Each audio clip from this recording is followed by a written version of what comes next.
Hello, everybody. How are you? Hope all of you are fine and doing well. Today, we are going to cover two topics: future perfect tense and phrases. Future perfect tense का structure जानने से पहले हमको ये जानना जरूरी है कि फ्यूचर परफेक्ट टेंस से हम क्या समझते हैं। चलिए ये भी डिस्कस कर लेते हैं। फ्यूचर परफेक्ट टेंस से ये ज्ञात होता है कि कोई काम भविष्य में एक निश्चित समय से समाप्त हो चुकेगा। इस टेंस में हेल्पिंग वर्ब के रूप में शैल हैव और विल हैव का यूज किया जाता है और मेन वर्ब के रूप में थर्ड फॉर्म का यूज करते हैं। जब सब्जेक्ट फर्स्ट पर्सन में होता है यानी कि आई और वी, तब हम शैल हैव का यूज करेंगे और जब सब्जेक्ट सेकेंड और थर्ड पर्सन यानी कि यू, ही, शी, इट, दे, तब विल हैव का यूज किया जाता है। इसकी पहचान है चुका होगा, लिया होगा, यानी कि हम इस तरह से इसका वाक्य बना सकते हैं। वह जा चुका होगा, उसने देख लिया होगा, वह सो चुका होगा। इससे हमें ये पता चलता है हिंदी वाक्य में क्रिया के अंत में चुका होगा, चुकी होगी, चुके होंगे आदि हो तो उस वाक्य का अनुवाद फ्यूचर परफेक्ट टेंस में होता है। वह जा चुका होगा तो ही विल हैव गॉन। यदि वाक्य के अंत में गया होगा, चुका होगा, तो वहां फ्यूचर परफेक्ट टेंस का यूज किया जाता है। वह खाना खा चुका होगा, तो यहाँ भी क्या है? Future perfect tense. Now let us discuss structure of future perfect tense. तो ये जो स्ट्रक्चर यहाँ पर है, ये एफर्मेटिव सेंटेंस में भी सेम यही स्ट्रक्चर हम यूज करते हैं। इसमें हम सबसे पहले सब्जेक्ट का यूज करेंगे, विल और shall, after then have, after then V double E and been, and then third form of the verb, at last we use object. तो यहाँ पर अफर्मेटिव सेंटेंस में सबसे पहले सब्जेक्ट लिखेंगे। सब्जेक्ट के बाद शैल हैव और विल हैव का यूज होगा अकॉर्डिंग टू सब्जेक्ट। सब्जेक्ट को लिखने के बाद वर्ब की थर्ड फॉर्म को लिखते हैं। वर्ब को लिखने के बाद अदर वर्ड्स यानी कि ऑब्जेक्ट लिखते हैं।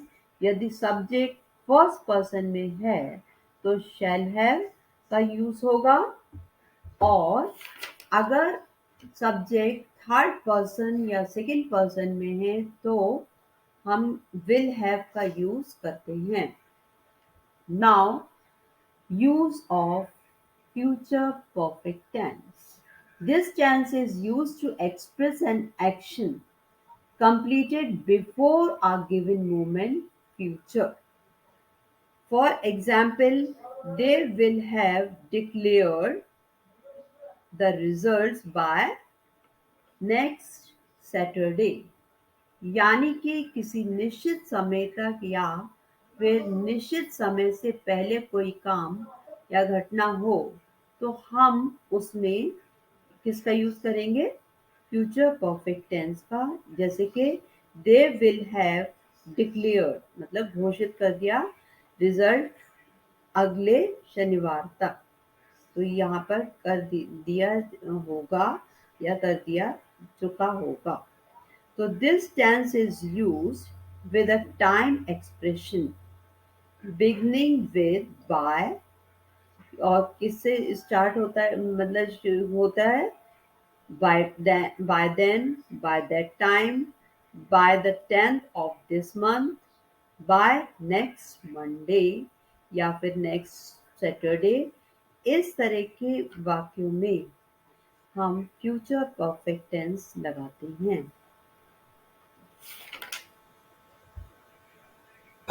Now let us discuss negative sentences. Negative sentence से मेरा मतलब है नकारात्मक वाक्य, तो इसका स्ट्रक्चर देख लेते हैं। सबसे पहले subject, after then will not और शैल नॉट। नकारात्मक वाक्य है तो नॉट तो लगेगा ही। तो यहाँ पर विल नॉट ना लिख करके और शैल नॉट ना लिख करके हमें विल नॉट की जगह वोंट लिखते हैं और शैल नॉट की जगह शैंट लिखते हैं। और after then have and main verb, third form of the verb, main verb जो होगी, मेन वर्ब जो होती है उसकी थर्ड फॉर्म हम लिखेंगे। After then subject. Now let us see the example first. After then I'll explain it again. She won't have completed her project by afternoon.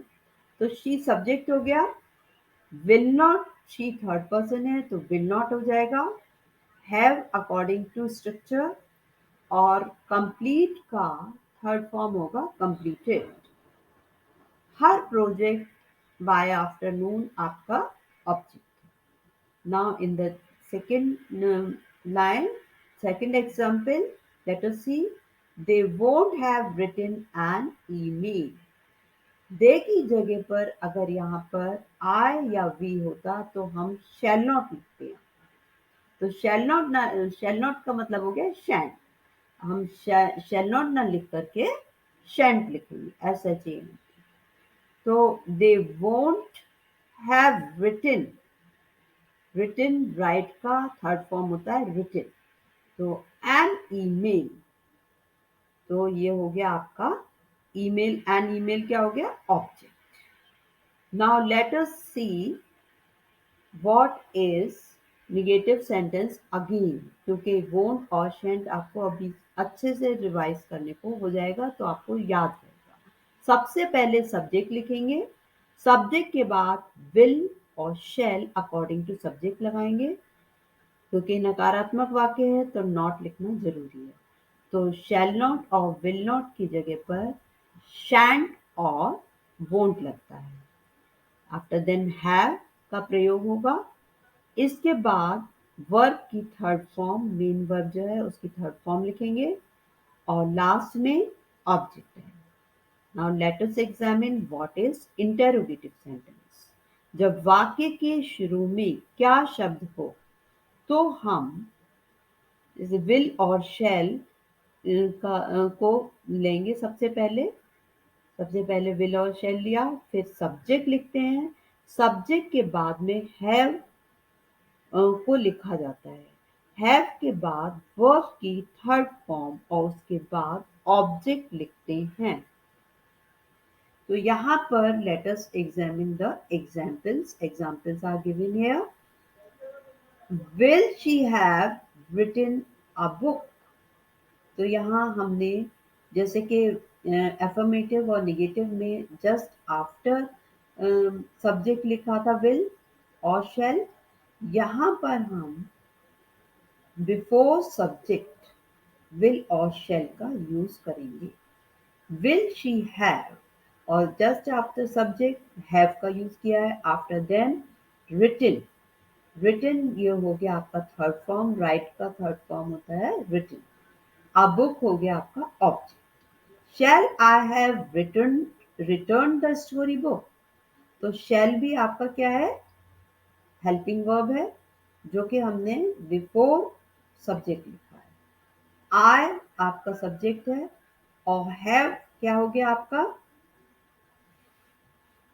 Have भी helping verb भी है जो कि आपको मस्ट है परफेक्ट टेंस में लगाना। और रिटर्न मेन वर्ब है। मेन वर्ब में रिटर्न होता है और ये थर्ड फॉर्म हो गई इसकी रिटर्न, ईडी लग जाता है तो ये थर्ड फॉर्म लग जाता है। अब the story book is an object. Now वैसे तो हम इंटेरोगेटिव सेंटेंस डिस्कस कर चुके हैं, लेकिन उसमें कुछ बातें रह गई थी जो कि हम इस सेगमेंट में आपसे डिस्कस करना चाहेंगे। ये जो हम सब्जेक्ट से पहले विल और शैल लगाते हैं, तो ये जो वाक्य होता है इसको हम कहते हैं इंटेरोगेटिव वाक्य होता है। इसको यस और नो टाइप वाक्य कहा जाता है। तो यस और नो से मेरा मतलब है कि अगर आप कोई प्रश्न करते हैं क्या उसने खाना खा लिया होगा, तो उसका उत्तर हाँ भी हो सकता है और ना भी, इसलिए हम इसको यस और नो टाइप कहते हैं। तो इसका structure we have already discuss but still we are going to discuss it. Will और shall before the subject, after then subject, and then have plus third form of the verb and then object. In interrogative sentence, we use question mark. That's why we have written here. Now let us see the examples. Shall we have sung a song tomorrow? तो yesterday हम past tense के लिए use करते हैं और future tense के लिए tomorrow. Tomorrow का मतलब है आने वाला कल और यस्टरडे का मतलब है बीता हुआ कल।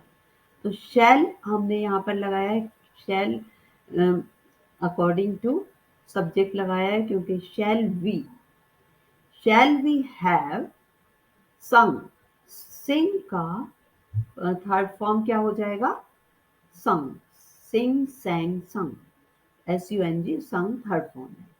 आ सॉन्ग आपका क्या हो गया, अ सॉन्ग टुमारो ऑब्जेक्ट हो जाएगा। संग आपका मेन वर्ब है जो कि third form of the verb, और शैल आपका हेल्पिंग वर्ब, वी सब्जेक्ट है और हैव भी हेल्पिंग वर्ब में ही आएगा। Will we have seen this movie, तो विल आपका again there is helping verb, we subject हो गया, have again it is have क्या हो गया, helping verb, see saw seen, see आपका क्या है, main verb, first form of the verb, SAW saw second form of the verb, SEEN seen third form of the verb. तो this movie is, ये जो है दिस मूवी ये आपका object है।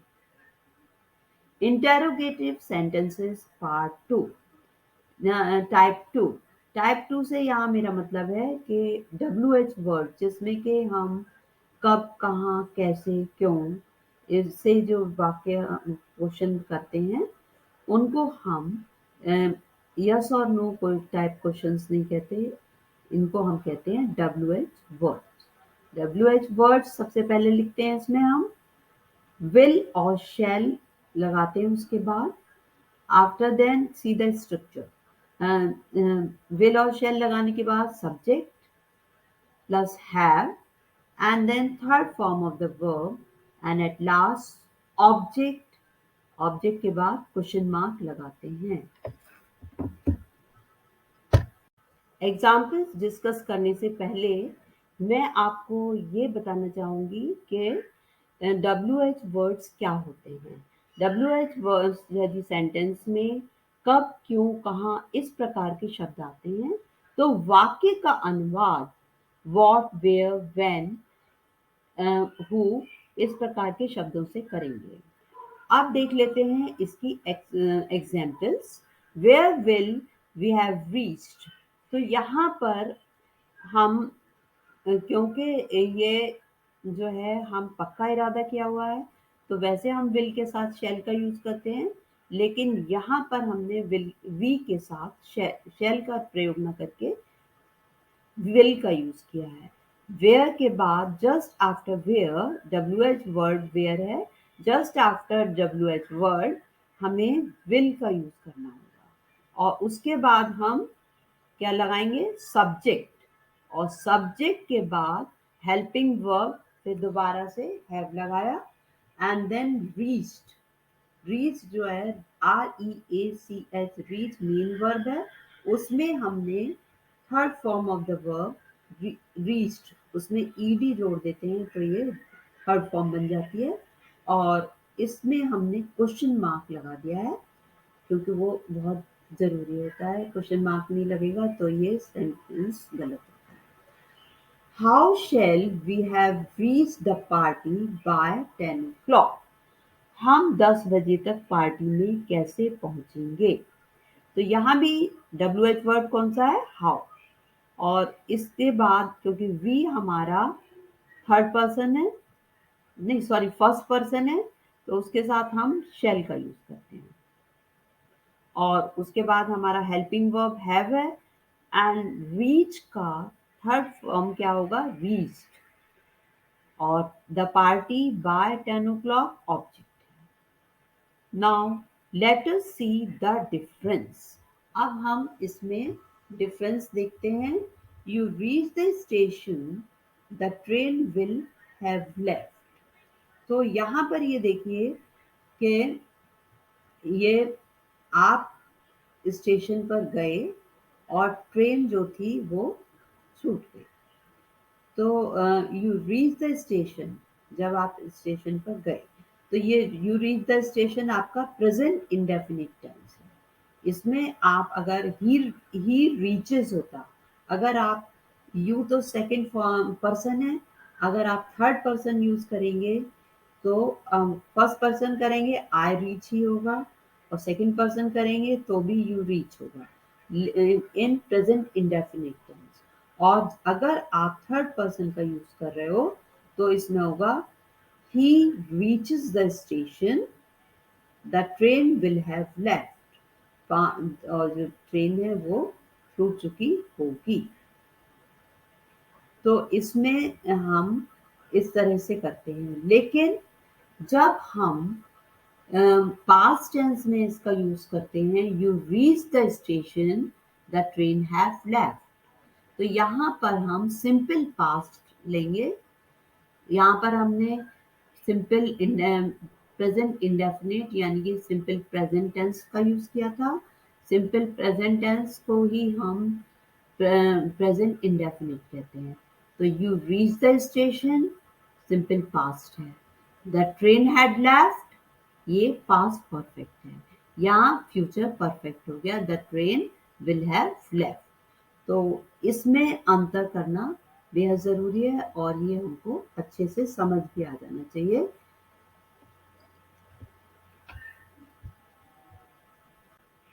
और एग्जाम्पल्स डिस्कस करने से पहले मैं आपको बताना चाहूंगी, फ्यूचर परफेक्ट टेंस में दो कार्य होते हैं। पहला कार्य समाप्त होने के बाद विल हैव या shall have plus third form of the verb का यूज करते हैं, और दूसरे कार्य के लिए सेंटेंस का अनुवाद प्रेजेंट इंडेफिनिट टेंस में होता है। प्रेजेंट इंडेफिनिट टेंस को सिंपल प्रेजेंट टेंस भी कहते हैं। वी के साथ शैल हैव का यूज होगा, और ही शी यू दे के साथ विल हैव का यूज करते हैं। इसके बाद वर्ब की थर्ड फॉर्म का यूज करते हैं। मेरे स्टेशन पहुंचने से पहले ट्रेन जा चुकी होगी। द ट्रेन जा चुकी होगी में हम फ्यूचर इन परफेक्ट टेंस का यूज करेंगे, और मेरे स्टेशन पहुंचने से पहले, तो यहाँ पर हम प्रेजेंट इंडेफिनिट टेंस का यूज करेंगे। The train will have gone before I reach the station. तुम्हारे आने से पहले मैं कमरा साफ कर चुका होऊंगा या कर चुकी होंगी। I shall have cleaned the room before you come। तो यहाँ कर चुका हूँगा, जो चुका हूँगा या मतलब इस तरह के वाक्य में हम, क्योंकि ये दो वाक्य इसमें आ रहे हैं, एक तो है प्रिंसिपल क्लॉज और एक है सबऑर्डिनेट क्लॉज। तो ये तुम्हारे आने से पहले हमारा सबऑर्डिनेट क्लॉज हो गया, और प्रिंसिपल क्लॉज क्या है? मैं कमरा साफ कर चुका हूँगा। ये हमें पूरी तरह से समझ आ रहा है ये वाक्य, मैं कमरा साफ कर चुका हूँगा। तो ये हो गया हमारा मेन क्लॉज यानी कि प्रिंसिपल क्लॉज। और तुम्हारे आने से पहले, अगर केवल मैं तुम्हारे आने से पहले बोलूं तो आपको ये नहीं समझ में आएगा मैं क्या कहना चाहती हूँ। तो ये जो है तुम्हारे आने से पहले, तो इसको हम सिंपल प्रेजेंट टेंस में यूज करेंगे। तो I shall have clean the room before you come. शाम तक वह दिल्ली पहुंच चुकेगा। He will have reached Delhi by evening. Now let us see some more examples which are given here. Other examples. The train will have gone before I reach the station. I shall have completed my work before you come. तो यहाँ पर भी देख लीजिए I reach the station simple present tense. Before you come, you come, you और कम ये भी आपका सिंपल प्रेजेंट टेंस है। और the train will have gone ये आपका क्या हो गया perfect future perfect tense. I shall have completed my work future perfect tense. Now it's time for us to discuss few phrases. First phrase is come true. Come true का मतलब होता है to prove true.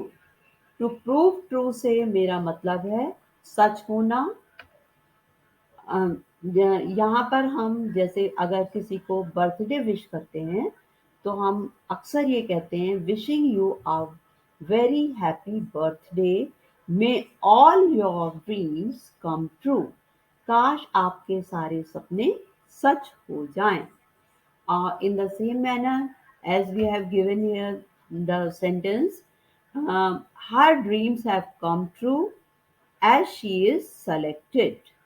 तो उसकी जो सपना था वो सच हो गया क्योंकि वो जॉब के लिए सेलेक्ट हो गई या एडमिशन उसका हो गया तो उसके सपने सच हुए। By and by second one is by and by. By and by का मतलब है तुरंत धीरे धीरे बाद में।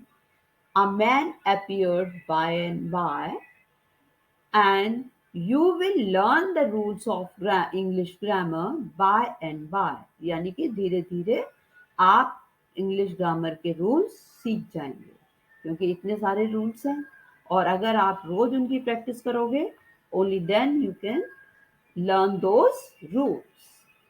In the air, in circulation, in people's thought, तो इसका मतलब क्या हो गया हवा में अनिश्चित चालू हवा में। तो यहाँ पर है nowadays festive season is in the air. Now here it is there is a rumour in the air that we are shifting to a new house. Rumour का मतलब होता है अफवाह उड़ी हुई है कि हम दूसरे मकान में शिफ्ट हो। तो इस तरह से हम वाक्य अपने समझ के अनुसार अपने सेंस से बनाते हैं। तो try to use these phrases and in your own sentence और डेली आप इन फ्रेजेस को यूज करेंगे तो आपको by and by you will become perfect. Now this is the last segment, so it's time to say goodbye.